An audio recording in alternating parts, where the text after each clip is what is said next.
5 benefits of bringing CM Punk to the UFC. At number 5 is mainstream attraction. CM Punk is a bona fide celebrity who is known to millions of fans around the world, a dynamic which played an influential role in bringing the aging superstar on board. Punk's guaranteed to pull WWE fans towards the UFC, who will want to see how one of their best performers fares when the punches are thrown to inflict damage and pain instead of create an optical illusion of discomfort. At number 4, the pro wrestling MMA connection.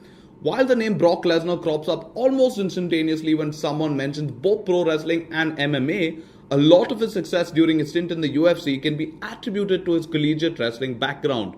And although other ex-WWE superstars like Bobby Lashley and Batista have also tried their hand at MMA, CM Punk is perhaps the highest profile pro wrestler since Lesnar to do so, and like him, to do it on the ultimate proving ground, that is the Octagon. At number 3, opportunities for more fighters. The Looking for a Fight reality series has been a well-received concept so far, with the first episode even catapulting teenage sensation Sage Northcutt into superstardom overnight. The show is designed to honor talent from around the country, which allows smaller fighters to participate in the UFC, but it was primarily started so that Dana White could scout opponents for CM Punk. At number 2, a compelling narrative.